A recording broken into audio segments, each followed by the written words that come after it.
because I want to make sure everybody gets their time, and I want to get as close to my 90 minutes as I can.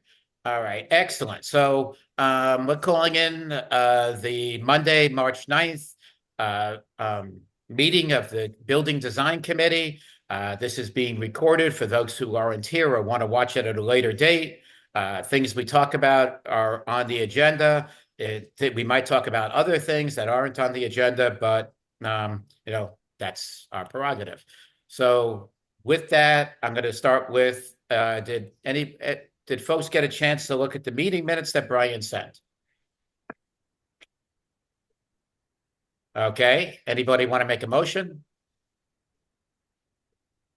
Move we accept the minutes? Yeah. Okay, second?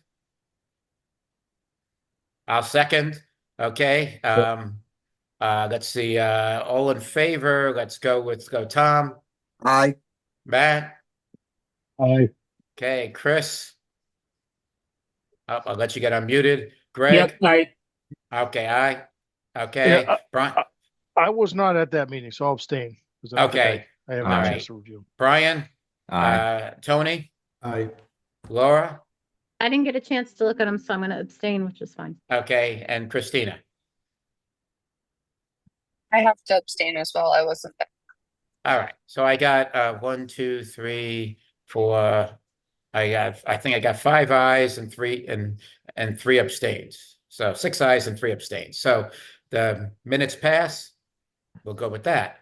Okay. Don't have anybody from the public, but I guess from the committee, any public comments or any feedback you're getting from the public that you want to discuss?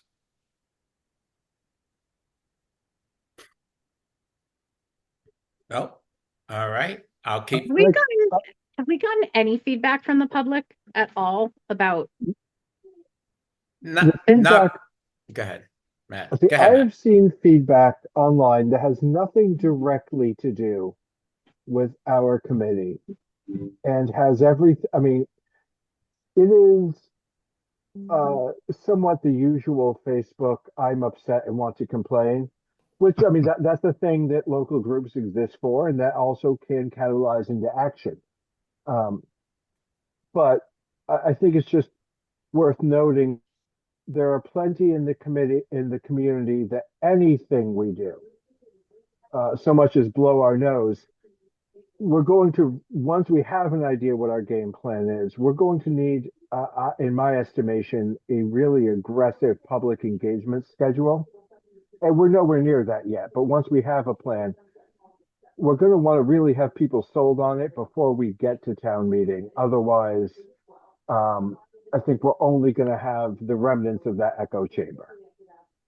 Okay. I'll say, Mr. Chair. Sure. I've really only had one engagement on it, and so one data point. So I don't think it's enough to really point out.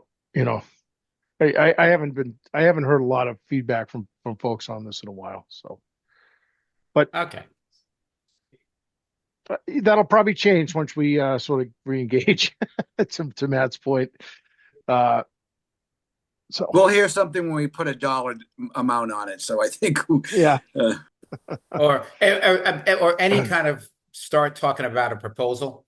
You're going to hear feedback. There's going to be for and against. The pitchforks will come out and all that stuff. But it's just a matter of making sure that everybody understands that we did our due diligence and the importance of this project. So we'll get through this as well. Okay, so I'm going to jump in right away to the questionnaire. Is there any other topics anybody wants to discuss other than the questionnaire right now? Well, any other topics anybody wants to discuss? All right, so let me start. We've had a meeting with talk to the town manager, talk to Caesar regarding a better understanding for our direction and where they want us to go. Okay. And what with the feedback that I received was that they are looking for us to do a very good due diligence their first choice would be that we get to reuse buildings. However, they are, if we come to the conclusion that that's not the best option, they would listen to whatever the options we have. So they're looking for us to do a deep dive and understanding a real good understanding of space needs, and to do a good feeling for what we would feel a building would look like, or what we would envision the building looking like. Then on a secondary note, seeing if that fits into into the space and the buildings we have now. Then thirdly, it would be looking at it as, if we have to modify buildings we have now, what modifications would need to be done. And then on the last note would be, okay, if none of that works, what would we propose a new building would be like? Square footage, number of floors, and all that wonderful thing. Okay. So for that, they requested that we do a deep dive questionnaire on things. So what I've proposed is, and I will share a screen here. Bear with me here a second. Application, here we go. Share. All right. Everybody get a chance to see that wonderful screen?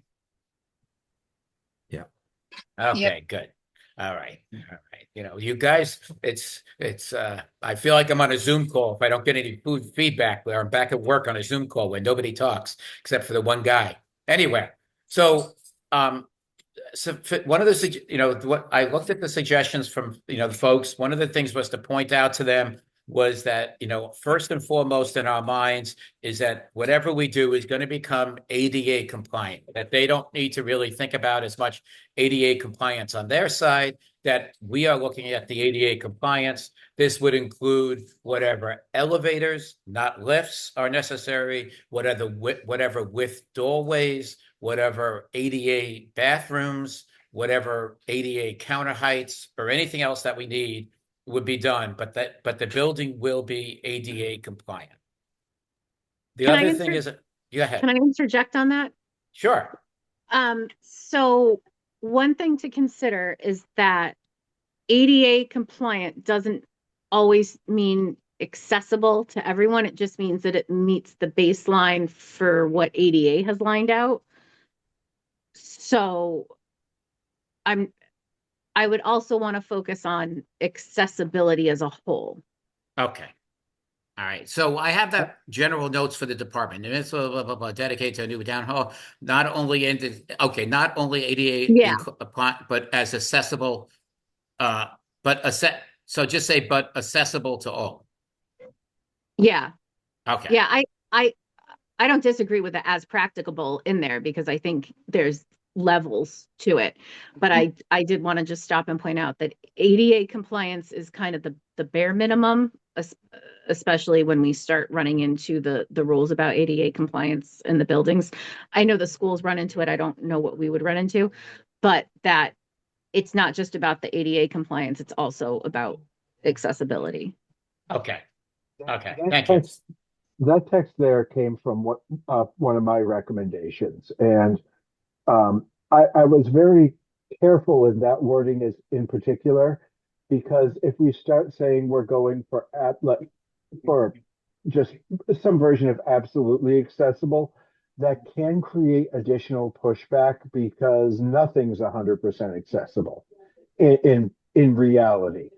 But I did include language that seemed, in my opinion, and I'm certainly not married to it, but I thought reflected what I had heard in this group about that we intend to include elevators instead of lifts, equitable entrances to buildings, Ritter being a place where we have an ADA accessible entrance that is not really equitable, because it's a rear entrance with a long uncovered walk, and it comes into the back of the planning office. And again, Correct. that phrase Yeah. reasonably appropriate, try to keep it within scope. Okay. Yeah, I think I wanted to point that out, because I'm fine with the wording here. I just wanted us as a committee to keep that in mind going forward. Could Okay. you just give me an example? I'm just trying to figure out what that would mean. That ADA wouldn't have, but we should think about. I'll use Ritter's current setup as an example. Now it's only so good. So there's going to be some nitpicky things that won't hit ADA, but that's not the relevant part here. Um, so we have lifts at Ritter and Town Hall instead of elevators. Lifts don't work as well, break down more frequently, and are much less user friendly. Yes, they can get a wheelchair to another floor.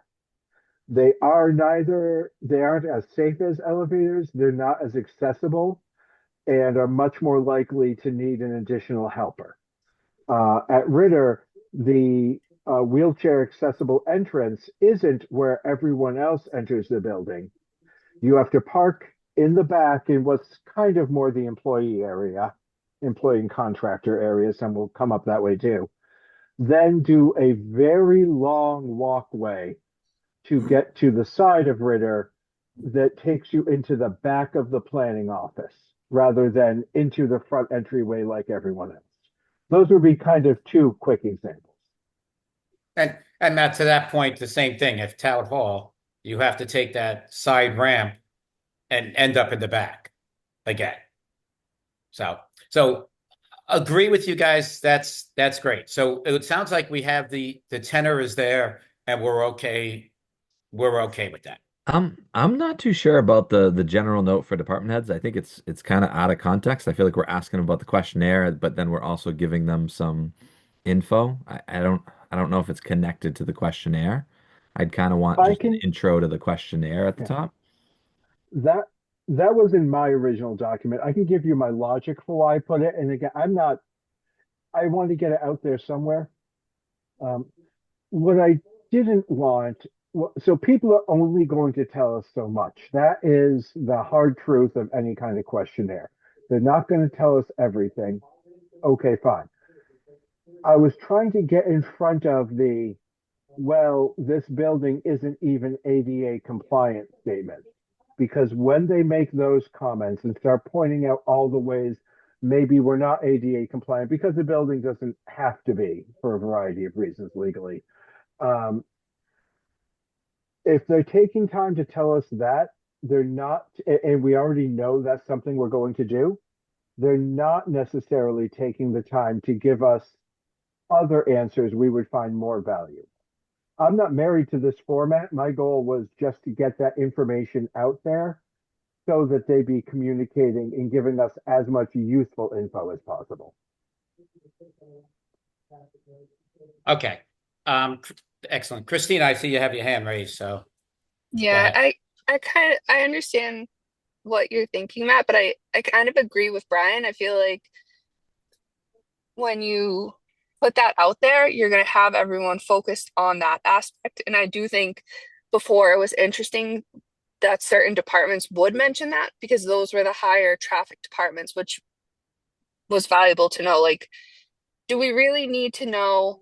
I'm trying to think of a random one. Like, obviously, Veterans Affair, that's going to probably come up with ADA or like the treasurer or the collector. But like for the Parks and Recs, they weren't really getting in front of the ADA because that wasn't their main focus. And it could be, I'm just trying to think of a random one. So it's it's how you start it, how you word it changes how people are going to answer. So I'm afraid we're going to go down a rabbit hole. Like I know the intentions to exactly avoid that, but if we're starting off with that, then that could be how this flows.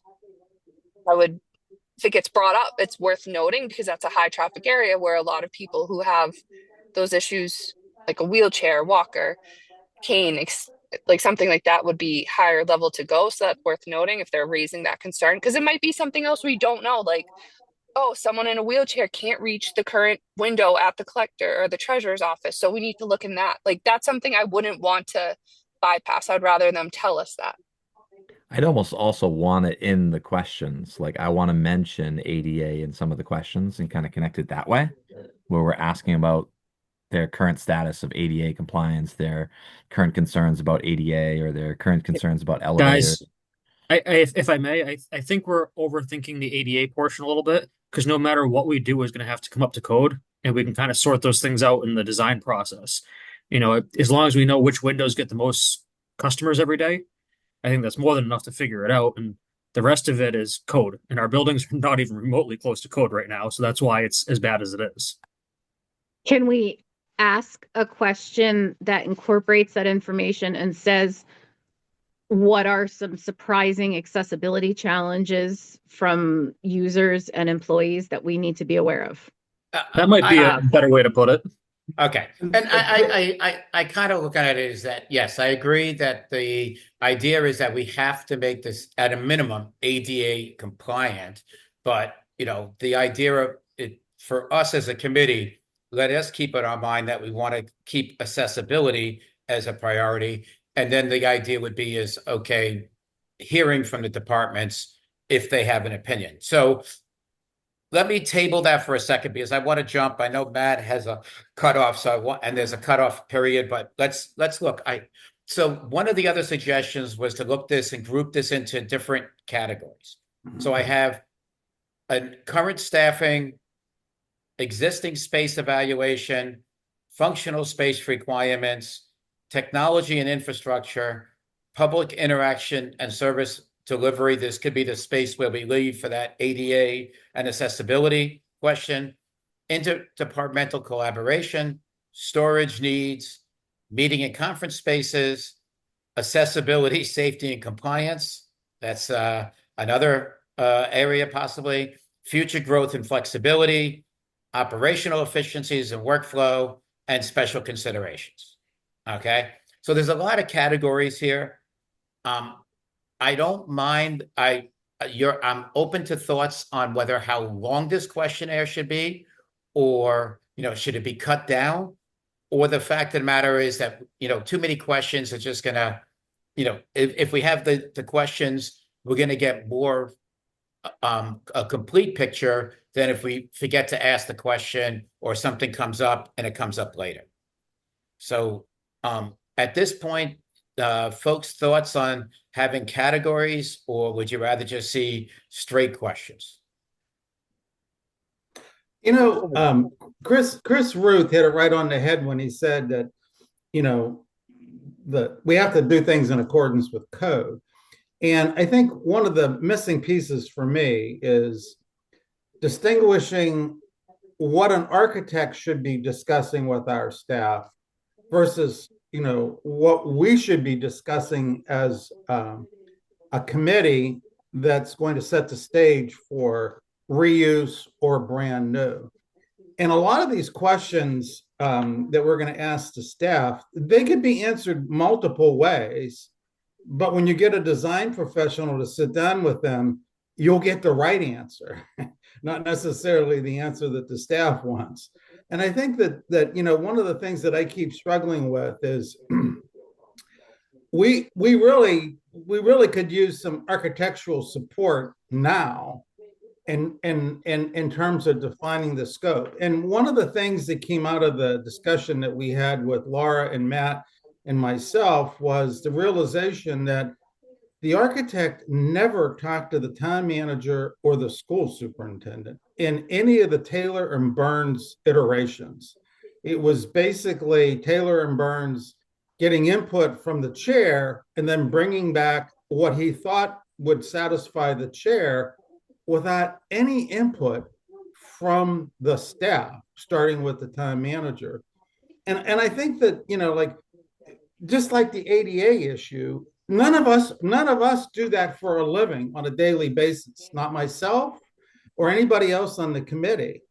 And for us to start asking the staff questions about ADA, they're not architects either. I mean, I think that we would be better off if we had like a little mini design contract with an architect to sit down with us first and then with the staff to say, how much space do you need and how can we best design that space to fit your needs?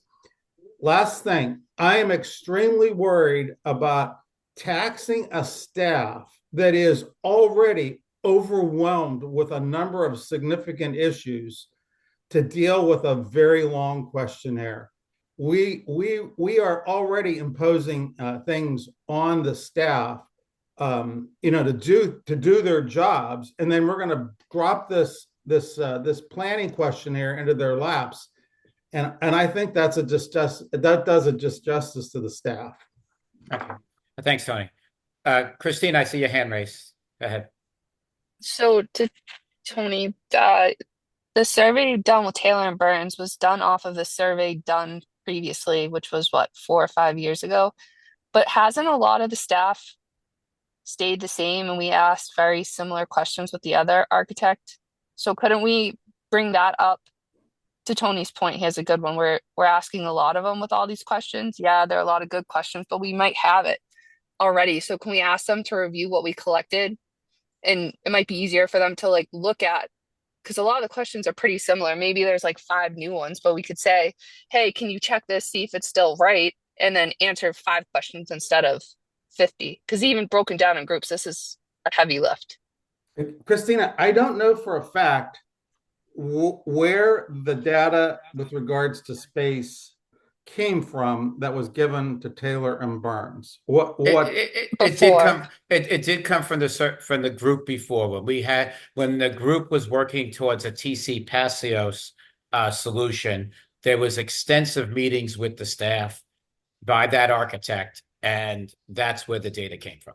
But Dave, I think that data got modified. You know, there was the I don't know whether it was No, it was after Vertex. So it was the first iteration. But I think those space numbers, they evolved from the first time when we were looking at putting people in TC Passios to when we were saying we need a 4,000 square foot addition. And then I'm not sure, you know, what actually was given to Taylor and Burns. What I do know for a fact, Dave, is that neither the town manager nor the school superintendent were ever consulted before Taylor and Burns started churning out designs. Okay. We should leave Taylor and Burns at the table. What I'm saying is before Taylor and Burns, this survey was done in depth and we have some of it. So Taylor and Burns was a bad chapter. Let's leave it where it is in the grave. We have some of this though. And it's on, I think, our drive from like 4 or 5 years ago. So I think it's a good starting point. And that was asked by the departments. We went to each department. Christina, so, I don't think that the data that we have is valid data. All right. But Tony, there is data. The data was taken. It was taken. It's made. Yes, I agree. It's 4 or 5 years. It's 5 years old right now. But there is data, and they were interviewing individual departments, individual department heads, and things of that sort. So we do have some data. I would like to see some kind of a questionnaire. Christina, I like the point of maybe giving them the data they had before to refer to.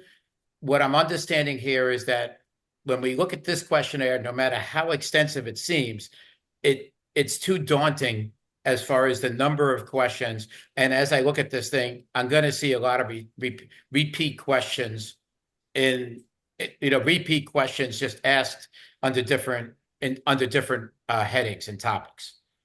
You know, I mean, look, even if I look at here, do any of your staff share roles or spaces with other departments? Well, isn't that part of interdepartmental collaboration?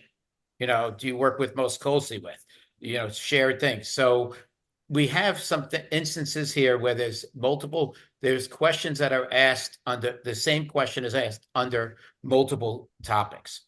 So is there a list of, you know, I guess what I'm looking at, is there a way of shortening this, making a very simple, but stimulating the department heads to think outside the box, outside the just, this is what I have today, this is what I might need. And I guess that's what I would think our charter right now is, to say, you know, to understand needs, understand wants, and come up with a compromise right now. If I may, because I only have a couple minutes before Sure. I unfortunately have to leave. Yeah. What I used a different set of category. The questions I submitted, I broke up into categories by a different set. And I don't think those have to be the categories that are used, but I think the essence of those categories are very important, and I think could help us in refining, in lowering the number of questions. And those categories are the effectively for each, what are the must-haves? What are the things you absolutely need to complete the legal obligations of your department versus the should-haves, the things that the things that make the work more, the things that actually make the work doable and more effective. Um, the could-haves are the things that would be nice, and the won't haves are the things that that you want but recognize aren't going to happen now. And the reason you gather those is just because someone thinks they're not going to happen, they may be wrong. It may be that there's something that is pie in the sky for them, but in actuality, as a plan develops, would be extremely low lift to work in and would be a real big step forward that otherwise wouldn't happen. I don't think that's necessarily the only way to do it, but I think that also forces them to break down and categorize a lot of their thoughts in terms of, we've talked about people will only say, they'll ask for the sun, the moon, the stars. Well, they will, but we tell them when to ask for the sun, the moon, and the stars versus when to say, here's the absolute minimum my department needs, or the town's going to get sued. So I would encourage, it doesn't have to be broken by those categories, but working that kind of categorical concept overtly into the questions may let us reduce the number of questions and make sure we get that clear feedback. Okay, so let me, on that spirit, let me do this, share. And Okay, Mr. Chair, with apologies, I do have to leave at this time, but okay, thank you very much. no problem, thanks. Have a So, good evening, everybody. thanks, Matt. So this is what Matt had. He had must have, should have, could have, won't have, and had listed as, critical requirements, high priority requirements, desired flexible requirements, and out of scope, low priority. So does that, I mean, what I guess what we're looking at right now is, does that kind of help the departments in understanding where the questions are going and what we're actually asking for?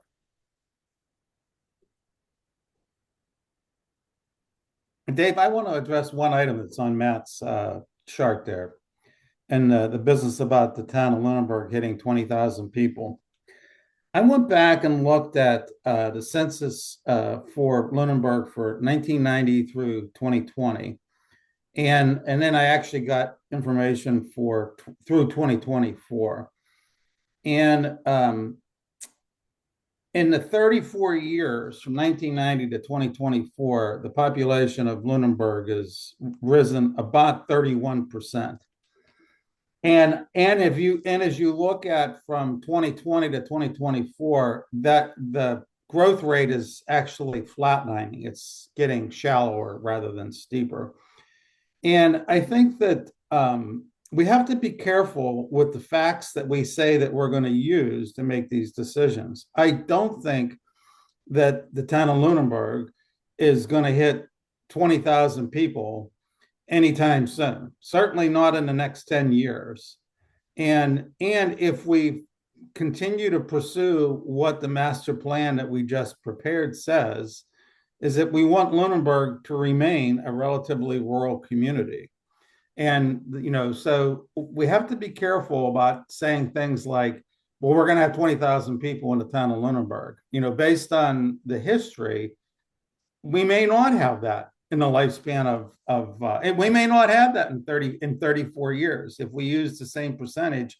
Even if we use 31% and it's not 31%, we're not going to have 20,000 people in Lunenburg. Tony, I agree with you that the town, putting a number on the population is maybe not is not in our scope. It does. We do look at it that will be some growth in the town Do we look at it as hitting, well, 20,000? I don't, when it hits 20,000, who knows? Nobody, if everybody had a crystal ball, we'd all be not working and sitting on some desert island, some beautiful island, relaxing with millions of dollars and a whole staff pampering us. But the fact of the matter is that's not the case. So I think we got to just look at this and say, okay, there will be expansion. There will be other things. What do you foresee your needs? And even if we said, okay, the population of the town goes up 50%, whatever, you can say whatever number you want, but there will be some trade-offs between digitization, between other AI, other things going on that I don't see the workload change. I don't see the amount of people changing too much in this town. And as long as And we make, as And long as that's we what we make want to it, get. as long as we make it so there is room for some expansion, I think we're okay. Yeah. Yeah. And Okay. that's what we want to get. That's why I think the question is informative. Like if we, and maybe we want to pose it differently. I think Tony's right. We got to be careful about the numbers we put out because someone is going to be out. Someone all of a sudden will be the Lunenburg Municipal Building Design Committee will be quoted as saying that our population is going to grow to 20,000, people, and when that's not what we're saying. But I think the question as a what if is informative because if we ask a department head, how many people do you need if we go from 12,500 to 20,000 and they say no more people or one more person, that's a great data point for us. That means that, we might not have to future-proof that department as much as we, as much or at all. So, I mean, I see where Matt's going with it. I think it might be a valuable question. Generally speaking, I don't want to belabor this, but I think that probably less is more on this. I think I agree with that sentiment. So I think that the something more in the spirit of what Matt has proposed is probably a little bit more productive. I wonder though if you could do 30 questions that are 30 objective questions that are answered fast versus 10 essay questions that people will belabor on. I don't know what's better here. Whether we ask a bunch of short questions that they can just like I rattled off the 10 questions there, and if I was a department head, I probably would have had like 10 done in about 5 or 10 minutes, of that first sheet that we were going on. I mean, these aren't hard questions. It's, it's do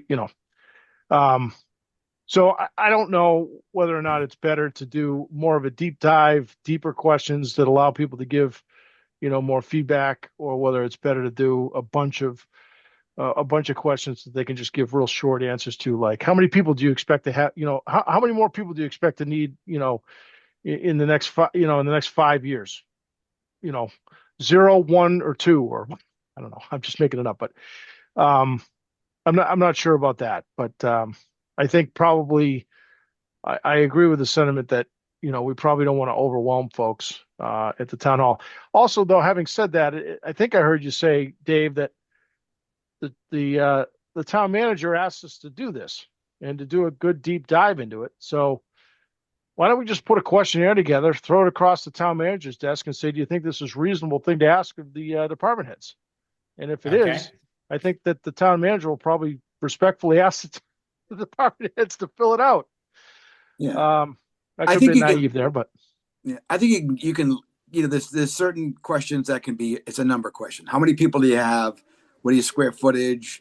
Those kind of things. And then there's a few things you can have open ended, like, what are some of your, what are some of your needs? And that could be in written form, but try to keep it down to the number, to a simple number. I think it's important though, that we do give them this questionnaire and give them this request because they need input. They're the ones who are going to be in the building when it's all said and done. So I would hate for them to, at the end of this, goes, well, no one asked me. All right, Christina, you're being the nice one holding your hand up, so I'm gonna have to do it. This is family dinner time, so if you wanna, you know the deal. You just have to you have to jump in when you can during family meals. I know. I'm just not good at cutting others off. So, but the one thing I was gonna say, and I'm very weary. Like, I understand the town's growing. I mean, we see all the developments everywhere popping up left and right. It's like townhouse city now. But how much growth have we had in these departments over the past decade? Because I think I, that's something we should ask the town manager, because that might, like, the town has grown in the last decade.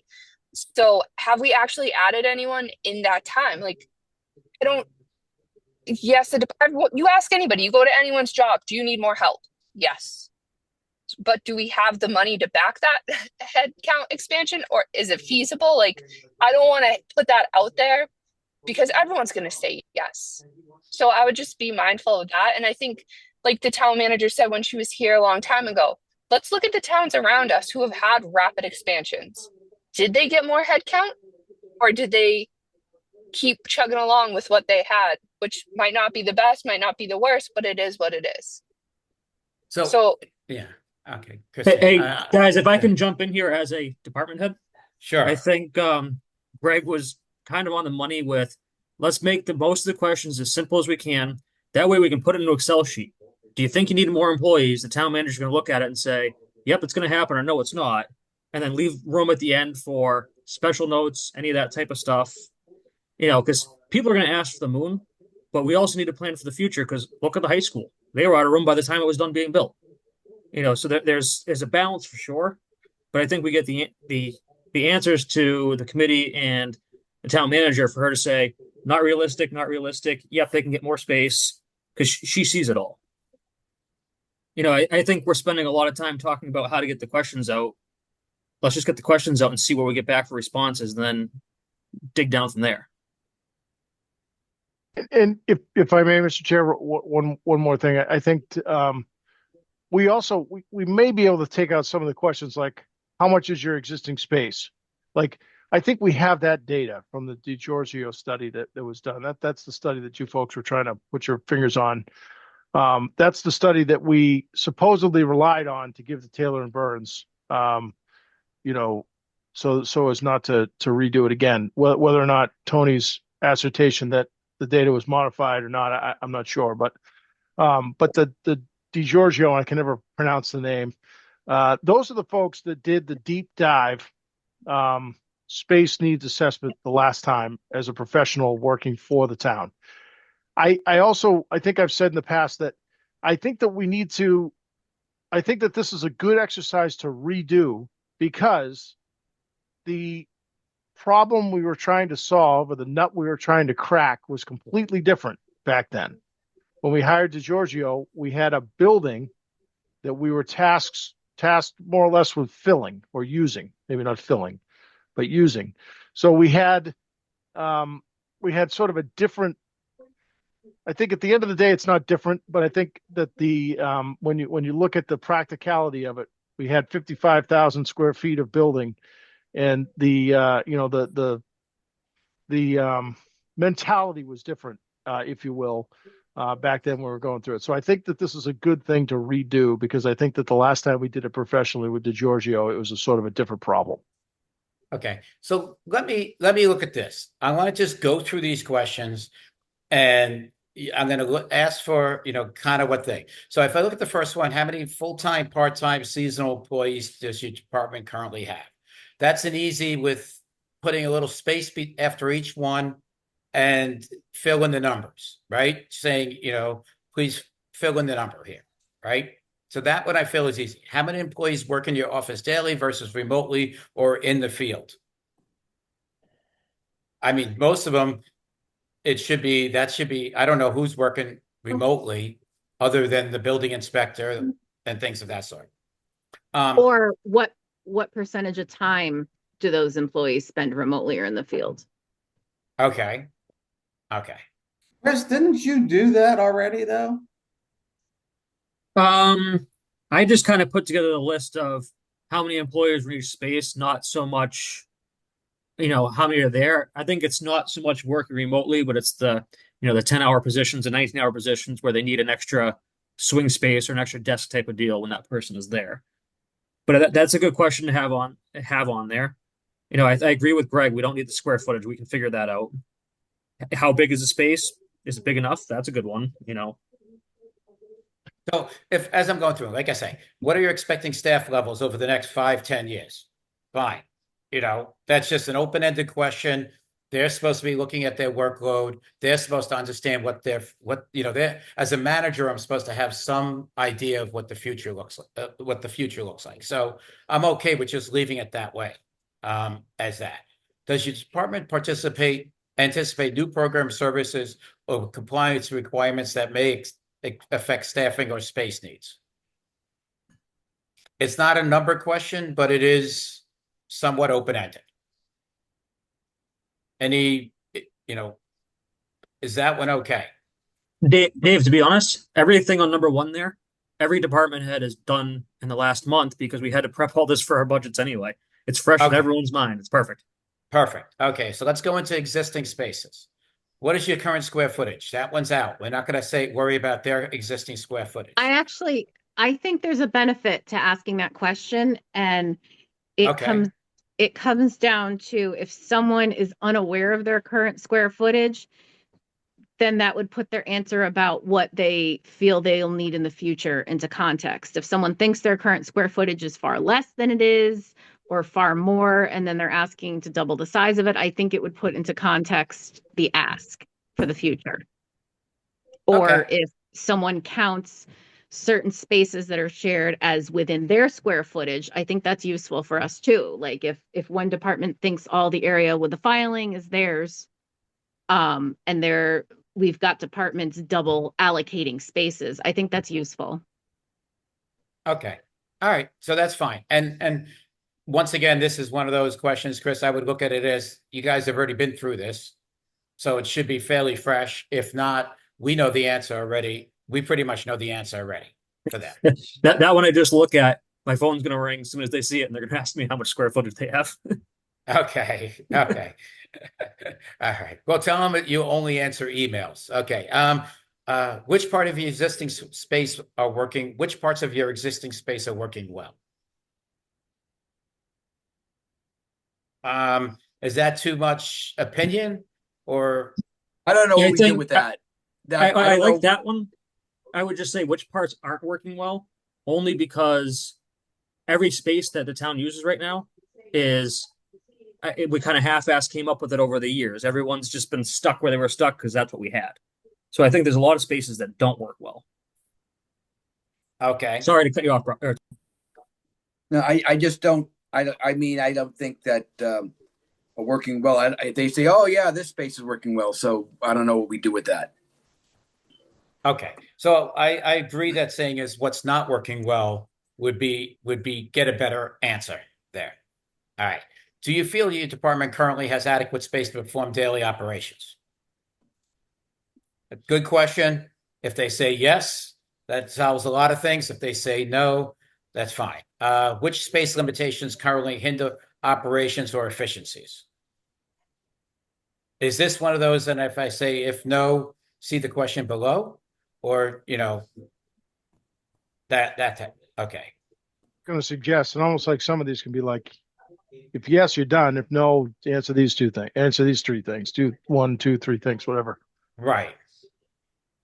So like if once again that one, if I look at that one and I say, do you feel your department currently has adequate space to perform daily operations? Fine. If no, see below. Which space limitations hinder? Yeah. And then the last one, what tasks or activities currently lack appropriate space? Boom, you do that. If you answered yes, you can skip those two.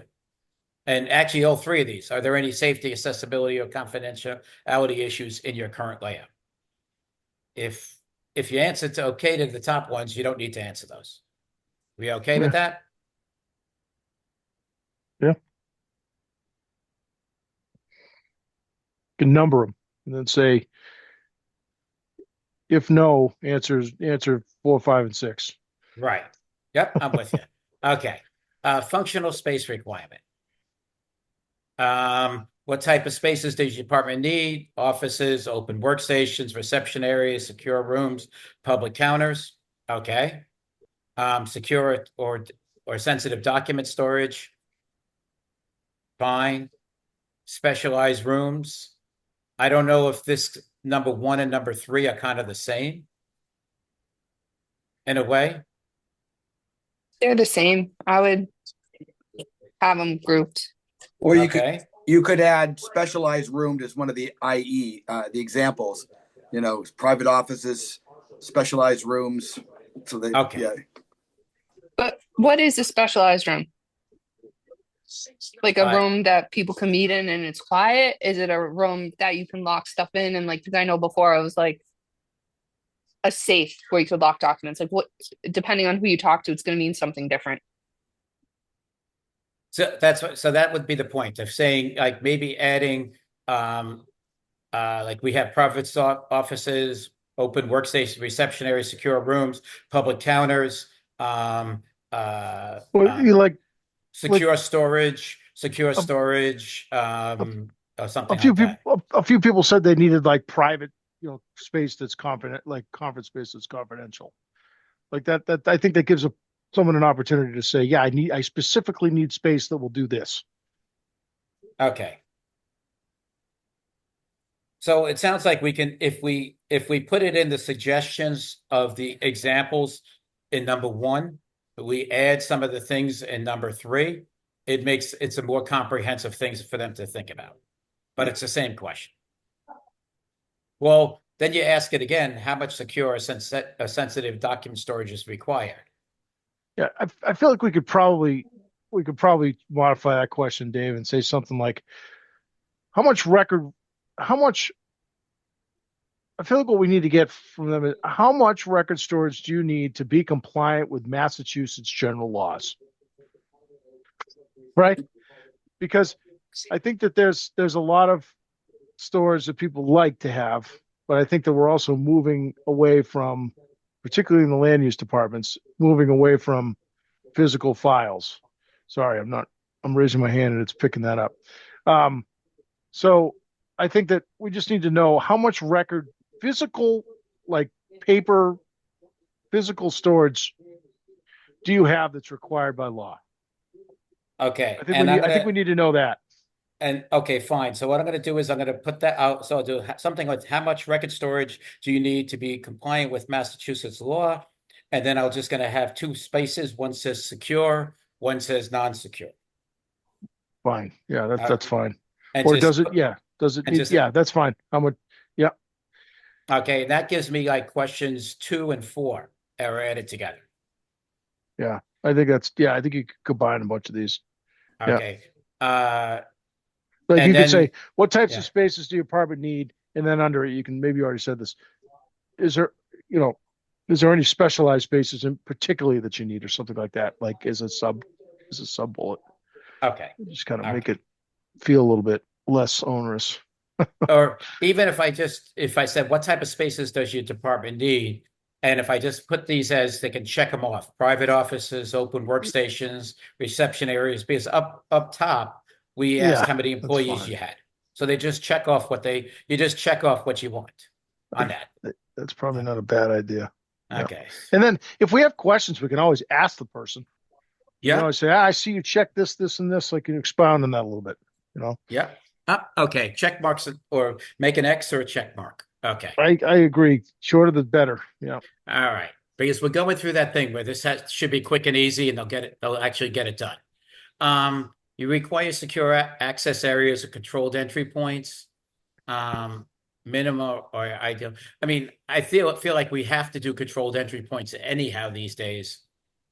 Just because of keeping your Yeah. employees safe. You know? Yeah. Uh, I don't even know if we need that. I think we can figure that out later, right. Okay. personally. So let's go with number 4, technology. What technology does the department rely on? Computers, printers, servers, examples. Once again, I can just do check marks.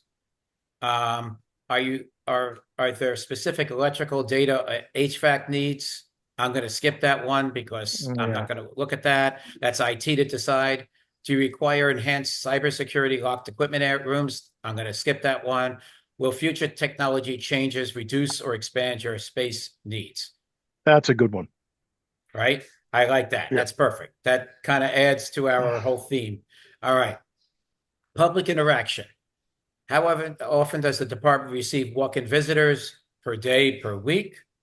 Are there peak times of seasonal variations that require additional waiting or service spaces? We're okay with that? Do citizens require private meeting areas to discuss? Just leave that as private meeting areas, not to discuss what to discuss, Yeah. but just leave it as private meeting areas. Isn't that the same as before? We're asking that question twice now. Okay. I don't know. What do folks think? I can go either way. It's a Like in the duplication. like in the what types of space you need, Christine? That's what you're talking about. Yeah, that's true. Okay. All right.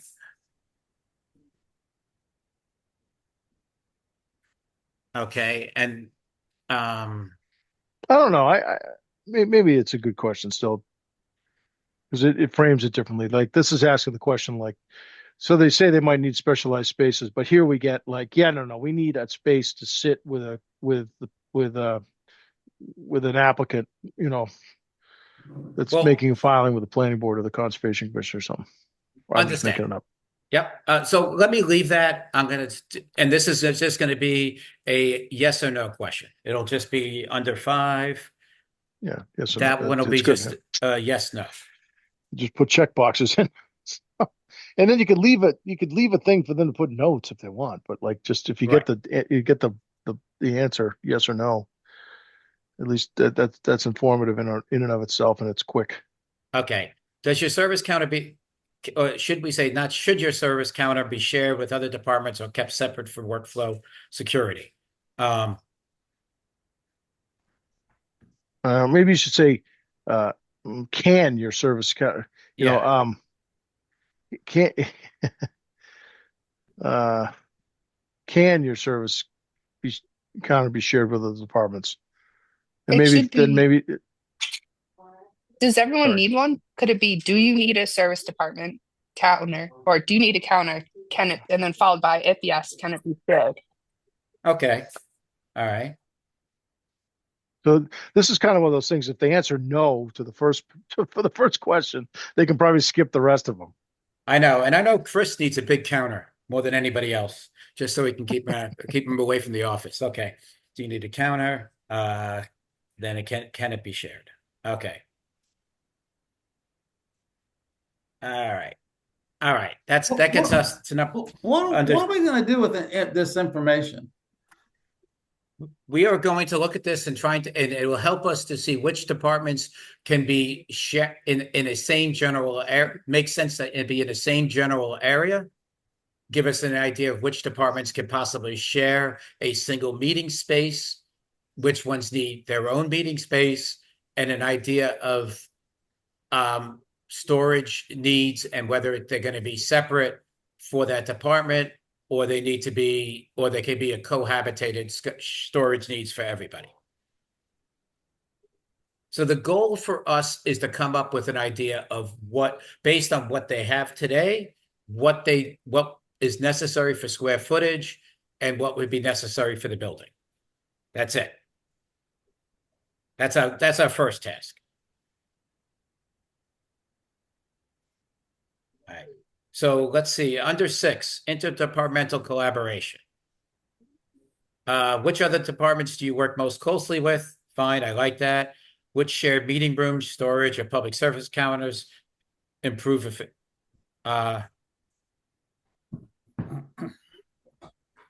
is this okay? Number 6. I mean, the second question, I guess I need to that should be rephrased a little bit.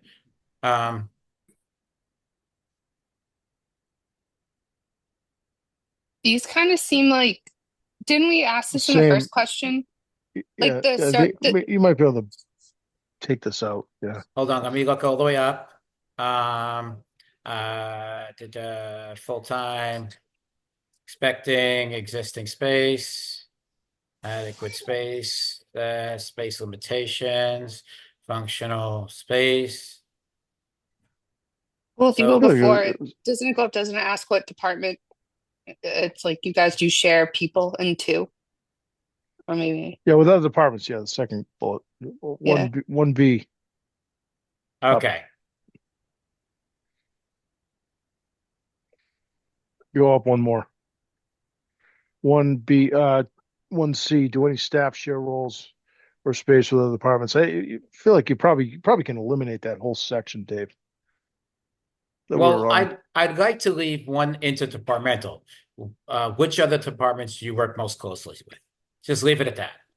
Yeah. Well, maybe just you could put that as part of that one we just said up top. Okay. We could put it there. You know what I mean? Like, Yeah. go up real quick, Dave, to one again, and then keep while you're. It says, "Do any staff share roles or space with other departments?" And then just say, "If so, which ones?" Okay. I just feel like that when we say maybe do any departments share space, roles or spaces with other departments? That's a little different to me than asking you who do you work with. So in other words, this is saying, does my staff do both, say, treasury and accounting? Oh, I see. Okay, yeah, And the other one's asking that the treasurer and the accountant work together. yeah, okay. So maybe I just eliminate, does your staff share roles or spaces with other departments, and just Take the say, spaces out. Yeah. and here say which departments do you work closely with? So I I think kind it's of a think good it's, question. Sorry. Go ahead. oh, no, Weren't we warned to that, like, I don't want to say there's building feud, but like the people that have been working together for so long are going to want to stay together. So we're going to have to be careful of that bias when we ask that question. Like, yes, there's some logical ones, but there are some that are going to want to stay together just because they've been together. Okay. I understand that. So that's why I'm asking of which departments do you work if I put the which departments do you work closely with? yeah, I think it's fine that way. I don't, I think it's fine to ask both because they are different questions and it's fine to ask Okay. that. I think we should know that. Okay. And the town manager, once if she can review these things, and she comes back and says, "Oh yeah, that's because Kathy likes Janie," and but it's not really necessary. She can let us know that too. Correct. Okay. All right. So, are there workflow patterns, permitting payments, public safety, blah, blah, that should influence adjacents to in the building layout? Should we be even asking that? I don't think Actually, so. maybe that's an okay question. It's just a matter because they're going to help us with what departments could cohabitate with that. Is if the workflow pattern says that you go from permitting, that planning department you're going to go around the planning department when you're going for a permit, then that makes sense. Okay. All right. So am I up to storage needs? Under 7, what materials need long-term physical storage? Now, the long-term physical storage, that's not in their department. That would be in a separate area to me. No, I think this is good. Like files, equipment, plans, election. I think this is good. Like, like Okay. Chris's answer to this question is going to be different than Kathy Herrick's answer, which is going to be different than the finance department, which is going to be different than the planning board. The planning Okay. board needs plans and files. Not anymore because everything's electronic. But Yeah. the Chris needs place for equipment. Chris and IT need tools. The the town clerk needs needs to store voting booths. Right? I think Okay. I It's a think the good more question. important question is how much actual paper storage do you need in your space? Because we're going to have a centralized file storage area, I would imagine. Like Greg said, for facilities and IT, it's a little different. But like Board of Health says she needs all the filing cabinets have to be in her office. Conservation building, they don't want any paper anymore. So it's ask each department, are you allowed to digitize and how much do you need in your office? Okay, so if I do this now, let's do it that way then. If I took number 7 and I took question 3, are you allowed to digitize records and put that number 1? That's the first question. Yeah. And then, are there items that require secure or climate controlled storage? Boom, that's number 2. And then what materials need long-term physical storage is number 3. that kind of gets me to understand that you're digitizing. Then it gets me to whether it's for secure reasons or climate control, and then it gets to what what it is. Can Type of we thing. figure out a way to ask about accessibility of storage? Like there are some files I imagine that we just lock away in boxes and probably never need to look at unless lawyers ask for it. And then there are other things that we need to get to yearly, like the election machines. And there are probably things we need more often, like inspection tools, that kind of thing. Can we ask about, because I think they're going to need different kinds of storage, like boxes that we never need to look at again, except in 20 years when someone needs to go searching through them. That I think is a different storage need than a closet that someone needs to get into daily. Are you Okay. giving me the thumbs down, Craig? No, I'm doing this by accident. It's picking up on my hand signals. I'm sorry. I just noticed that. I'm like, what's this thumb going up the screen on? Sorry. I think we Okay. all just figured out the Sorry, best Laura. feature of Zoom right now. Right. I'm sorry, Laura. Okay. My middle literally my finger right now. Yes. All right. So on that note, what if we leave it at that? If I take the first one and I say, are you allowed to have digitized records? Fine. Yeah, that's an important All one. right. And then are there items that require secure or climate controlled storage? Fine. Yes. And then saying what material, what uh what material can be stored? How much How often material do do you you, need to store outside of the for long term? or ask, what do you need to store and how often do you have to access it? Exactly, Or because the long-term storage stuff, the reality is it's going to be controlled access through me anyway, because we don't need every person in town digging through files and taking stuff away. So it's going to be very limited to department head approvals to get into storage spaces, just the way it is now. Once it goes to long-term storage, you're intermingled with other people, and not everyone should have access to everything. like I'm thinking also of the town manager in the closet behind the stairs with the years and years of town meeting booklets that she has to access in there.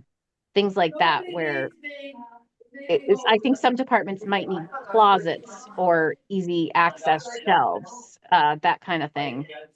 Yeah, I guess the town clerk, board of health, town manager, obviously, And but a lot of the other ones, I think the goal is to kind of encourage everyone to digitize and get rid of the paper. And by Yeah. the way, my argument would be that Board of Health, 3/4 of their stuff could be digitized, and you might actually be able to read it. But that's No, besides the point. no That's why comment. I like that. Are you allowed to digitize records would be the first question on there. Okay. All right. Somebody's got a lot of noise in the back. If you can just kind of throw yourself on mute. All right. So meeting and conference spaces. How many meetings does your department hold weekly? Uh, Fine. Should I add to that number of people?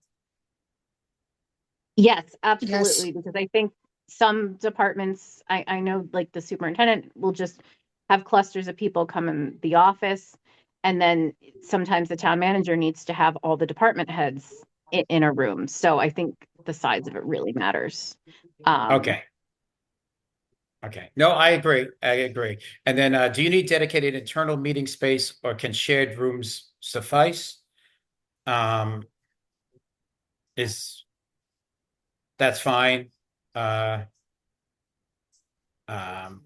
do I want to say that to you, or do you want to just say, do you need dedicated internal meeting space? I guess Or maybe it if is what type of meeting space do you need? And shared rooms, private rooms. are there departments that would need their own, like I understand the town manager needs a room where she can shut a door and have a meeting. But would there be a need to have a meeting room set aside for only one department?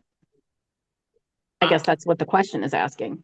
I Right. think is the only person I could see needing a dedicated internal meeting space would be the town manager. But I think at that point we would make her office slightly bigger to accommodate that. Like I don't see how we would take it to town meeting and have them say, okay, I don't know, a department like anyone needs a dedicated meeting space and not going through when we're going to be crunching numbers left, right, and center. They're going to try to cut any space they can. So I think everything needs to be a shared room. We just have to say how big of a shared room. Like, do we need one really big one that we can cut into two, or we really need two shared rooms? I think that's more of the question we have to figure out. Yeah, I Okay. I guess that's why agree. we're asking the question in case there is, we wouldn't know because we don't know. I can't think of a single reason why though. Other than, like you said, the town manager, but that would make sense to just give her meeting space in her office. And the fact we have is that if we can offer a meeting room on the first floor, a meeting room on the second floor that can accommodate, say, 8 people, you can have 2 people sit there as long as you can close the door and have privacy. It should be enough. You know, Yeah, I think it would just be Let's good to ask know how many let's people. ask our town employee. Well, how many places do you have meetings, Chris? I would say most of mine tend to be in my office, but we have the department head meetings once a week. It's a big one. Where's That's that held at now? We do that in the Bellotta meeting room upstairs at town hall.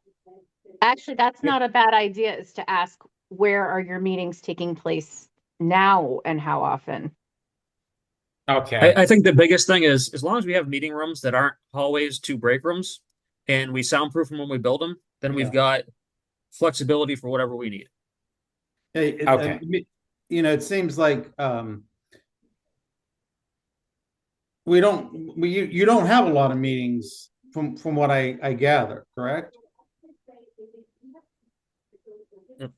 Sorry, I was muted. I mean, I don't have a ton of big meetings that I use it for, but I'm only one department that is, in the basement of the Ritter building. I think we'd be better off with having, 3 conference rooms, a small, medium, and a large, and we can figure out how to accommodate people based off of how many people you got. If it's a Well, department head meeting with 15 of us, we need the bigger one. If it's a small HR issue, you take the small one. and by the way, on that note, if we're looking at the idea of town hall becomes a meeting space, if you have a larger meeting and you need the privacy, you have the meeting at town hall. And if you need it, just if you got, that's the whole idea. If you need the privacy, go to town hall and have a meeting.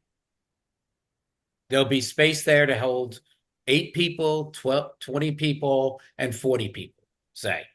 Well, I think we're asking this questionnaire without the supposition of what we're doing in the future. Gotcha. Okay. Okay.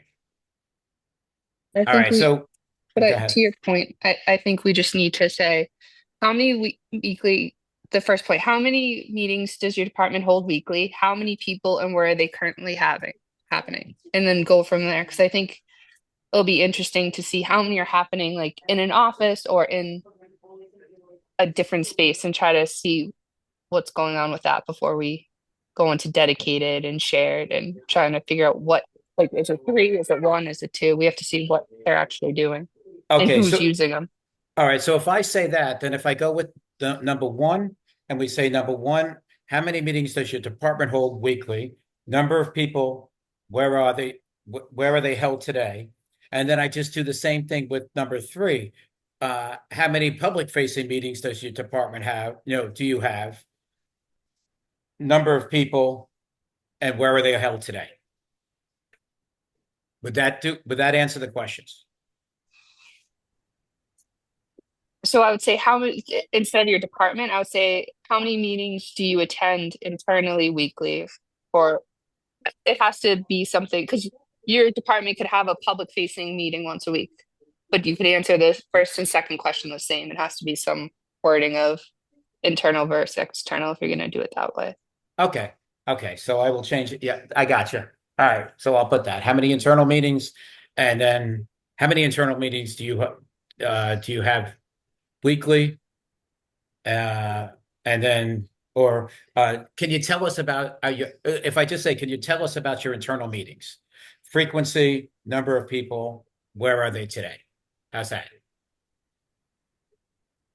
Because it might I turn think out that to be works. it's That once a works. week. What? I think that works. I think that works Okay. good. Okay. All right. Hopefully I read my own handwriting. Okay. I got that. So that's number 8. I'm trying to get through these, but that's okay. We're doing great, team. Accessibility, safe, ensuring the building. Are there accessibility barriers the department currently faces? Do we need this category?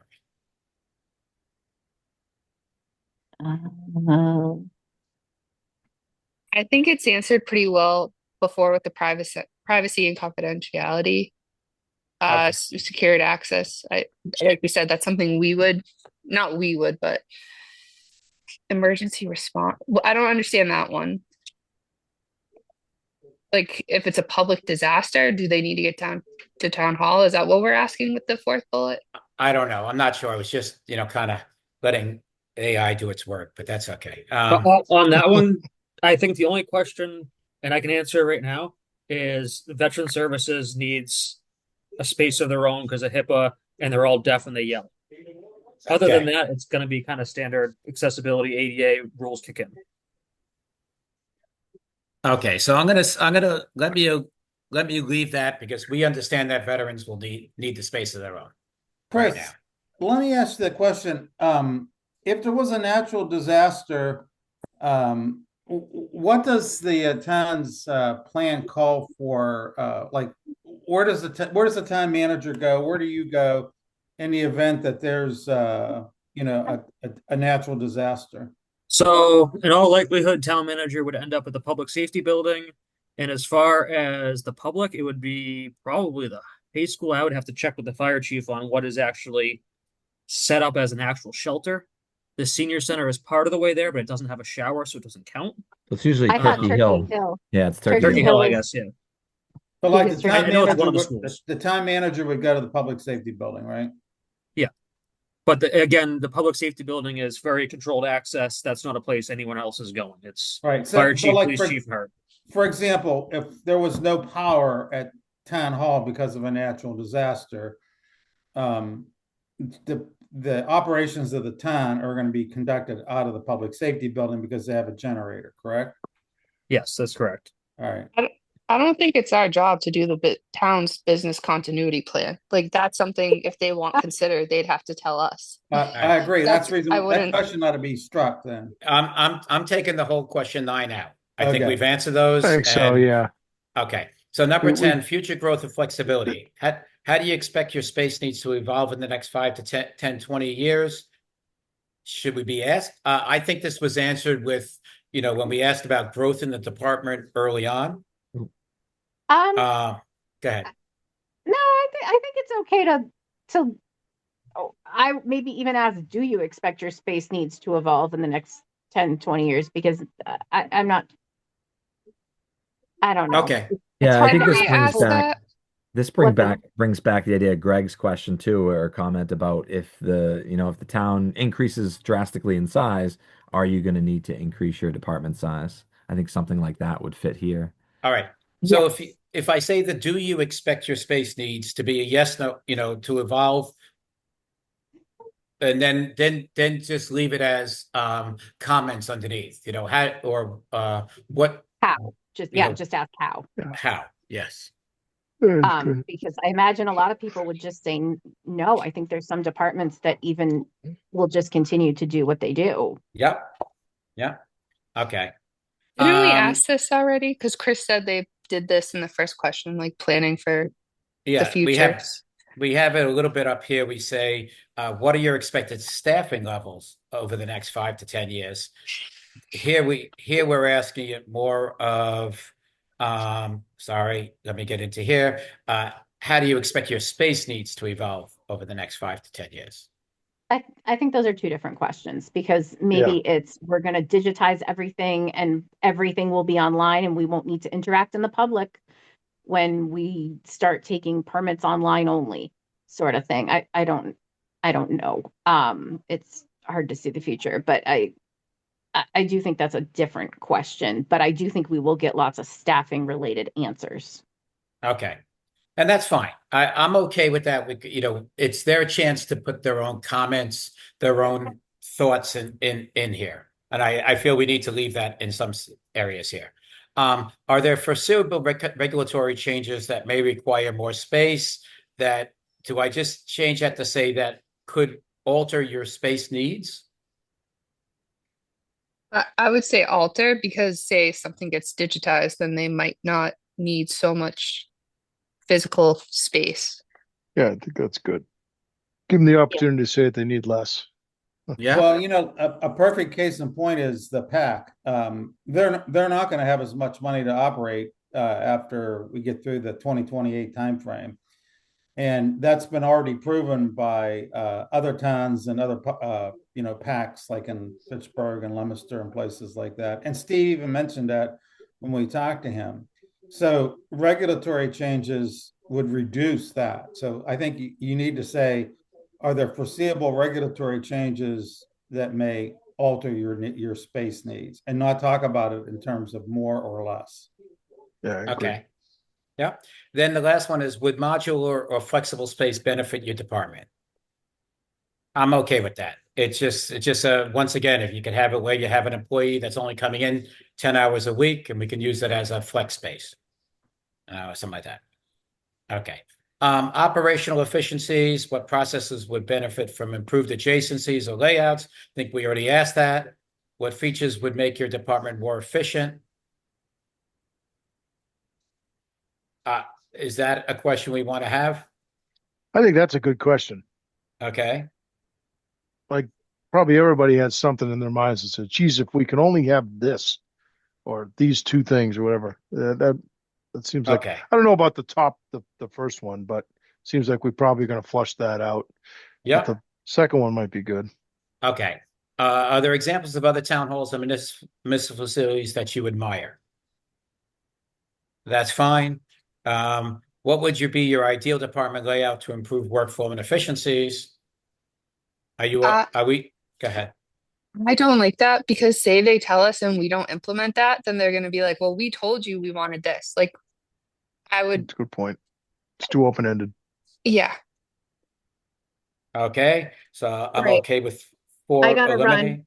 I gotta Okay. run, but thank Thanks, you Laura. very Good much. luck. Good Bye. luck. Thanks. All right.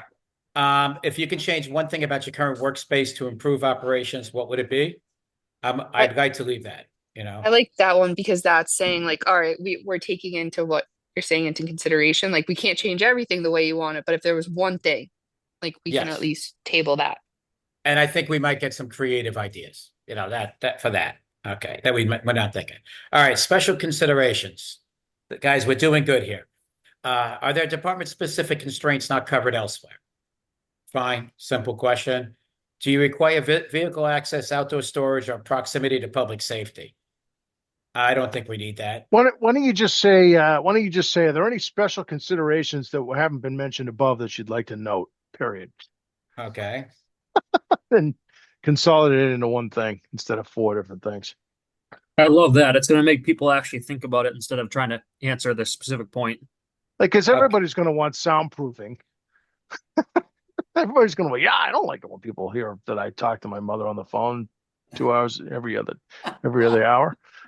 Let's just give them an open canvas to basically catch all to say what they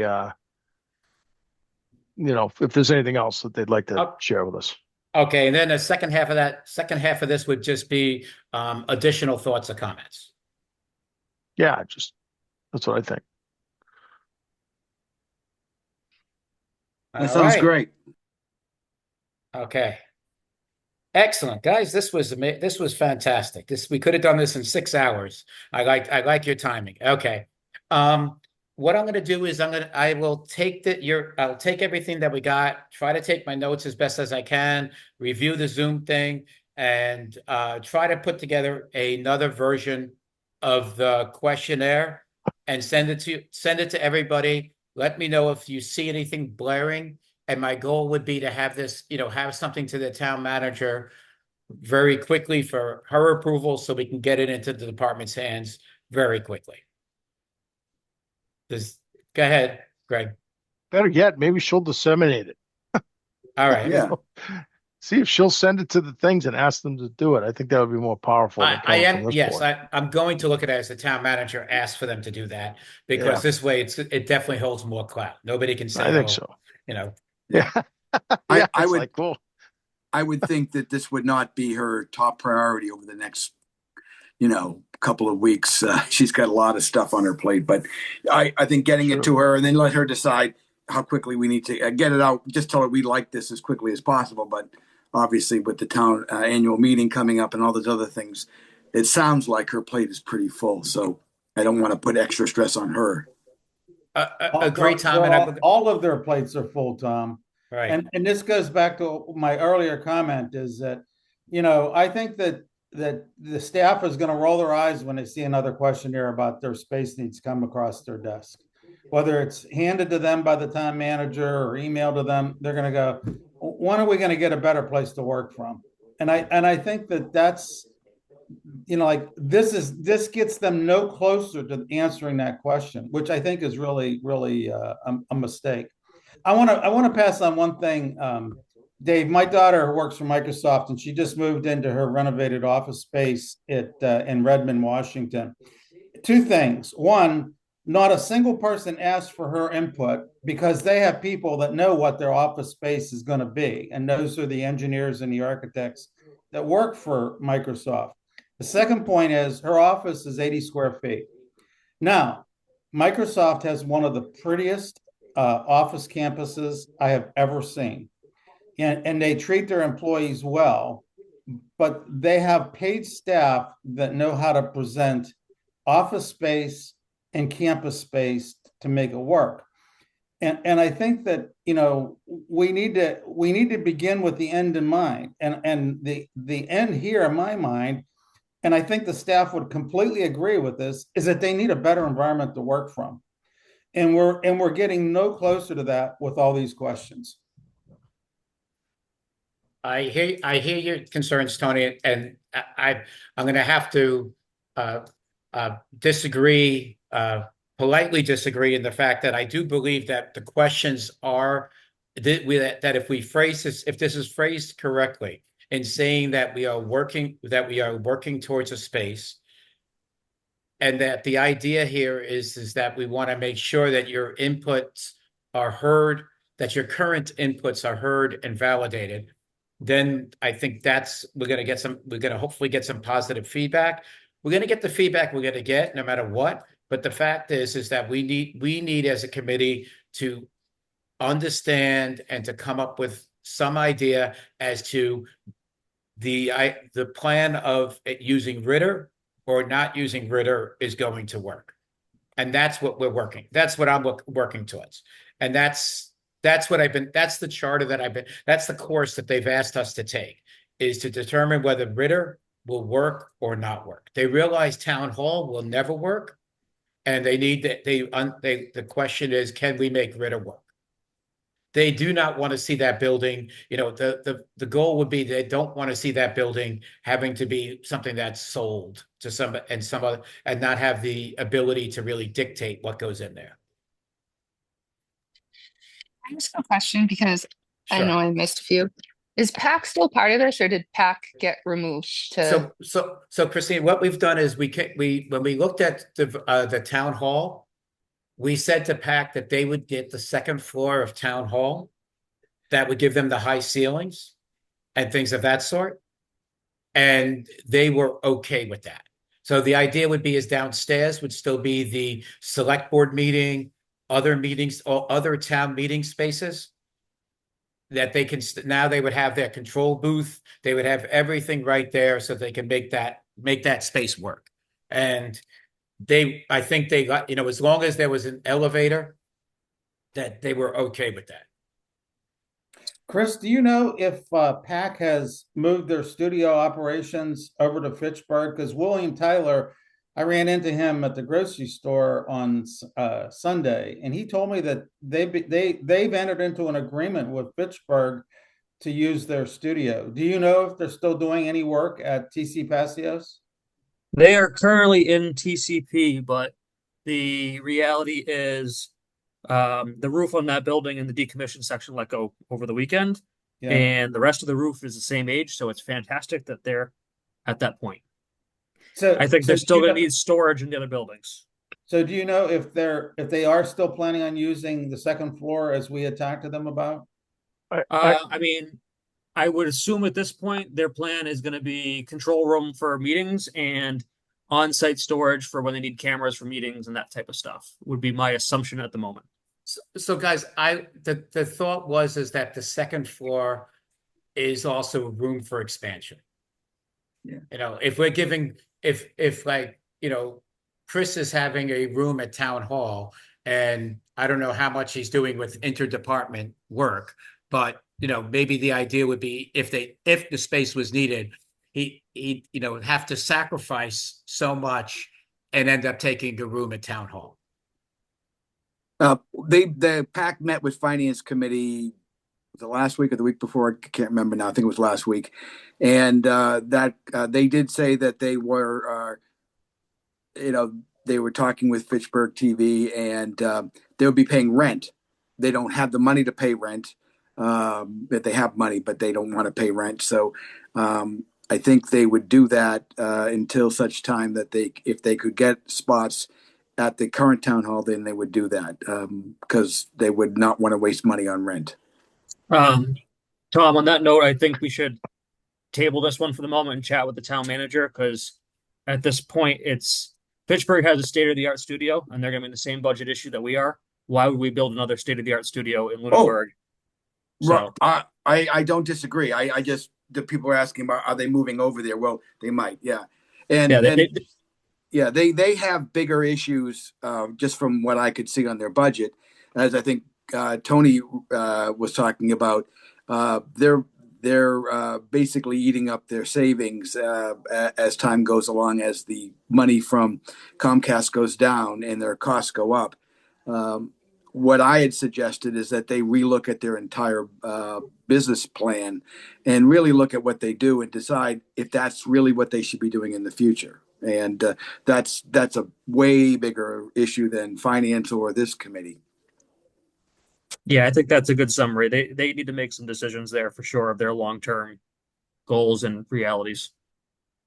Okay, excellent. So I have another question just because I've seen it pop up. So the TCP is closing, everyone's getting kicked out. Is there anyone, like I know the food pantry was displaced, the PAC was displaced. Was there anyone else in there that was displaced that we're not, well, I don't want to say that we're not considering because, or that we are considering just because There's best no case. other Okay. town entities that are getting booted. We did have, the gym gets rented out to a whole bunch of different groups, and we're renting 4 classrooms right now to the Shapiro School, but there's no other town entities that are being What about evicted, the for rec? lack of a better term. Thank What you. about the That's fair. records, Chris? What about the records, Chris? Are those still there, or did they get moved? The records are still there, and everything's getting put into those black and yellow tote bins that are waterproof because we have serious water in the building at the moment. Yeah, but is there a place where those are going to go? Hopefully the basement of the new building we build, or we'll have to find an offsite storage solution. Because right now we don't have a good answer Okay. for it. Okay. All right. Yeah. Oh boy. All right, That guys. has a big impact on us, Dave. I mean, Chris just said something that is huge, and he's saying that those records are going to go into the basement of the new building. I would not want anybody. That was a to- hope, by the way. What? Yeah, but I'm here to tell you once again. Let's go back to let's begin with the end in mind. If you're saying new building, then what are we going to do with Ritter? This town The has school's busting at the seams. This town has a very poor track record of disposing of its old buildings. Oh, Well, I I don't think don't we should think dispose of he- Ritter. By all means, I think the school's out of space, and if they're out of space, maybe they would want to take it over. So guys, look, this is past us right now. Our goal is to just assess what we feel the needs should be, and then it's up to the town. Well, the board of selectmen and others that get paid a lot more than we do. They get paid $1 versus us getting paid nothing. No, I'm only kidding. And they can decide whether to pursue a new building or what they want to pursue. Right now, our charter is to determine what the needs, what kind of space, and what the needs are, and what the kind of space that would look like. and that's And it. and I'll include the file storage that we need to go with it. Right. Well, Chris, like I say, I look at it as the basement of the old Ritter. How bad is that for file storage? Before my time, there were water issues, but it's been good in the last couple of years, so wouldn't be the end of the world. Right. And by the way, the other side of that is I'm looking at it is that if I'm doing all this work to the building, I am going to try to make sure there's no water issues in the future. Right? You know, Right now, I would love not having water issues anywhere. right. Understand. Understand. Well, But that's buckle up for the next couple of weeks, Chris. You know that. yes. Yes. Hey, the ice dam at the police station finally melted. We're in good shape there. Thank you. Yeah. Okay. All right, guys. I'm not going to go through the formalities of public comment from the public comments from the board. All right, I'm going to leave that. Can I entertain a motion? So moved. Oh, What are we motioning? Motioning to adjourn. You can entertain all the motions you want, Dave. okay. How about this one? He's getting too much sun. I'll tell you. He's just I know. It was only 84 today. Only 84 today. But that's we hit 60 today, so we're very happy. I So understand. I had 70 on the truck. It Okay. only lasted for a minute, but it was there. Okay. Oh man, it was so okay. I'm sorry. Next meeting, 2 weeks from now. Next meeting. How's the planning board schedule?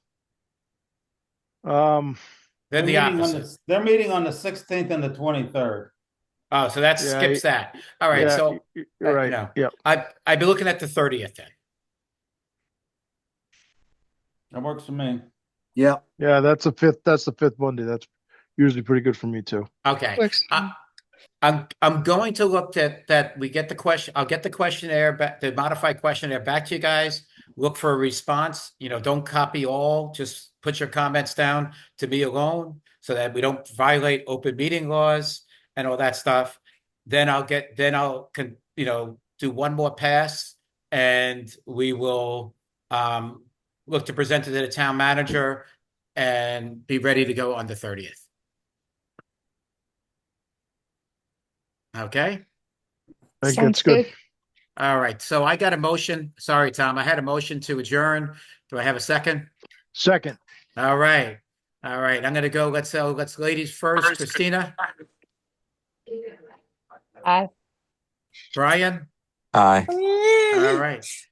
Okay. We got a second eye from Brian's side too. Tony. Aye. All right. Greg. Aye. Tom. Aye. Chris. Aye. And an eye from me. Guys, thanks again. I appreciate you sticking with me for 90 minutes here, and we'll enjoy your March. We'll talk to you at the end of the month. Excellent. Thanks, guys. Thank you.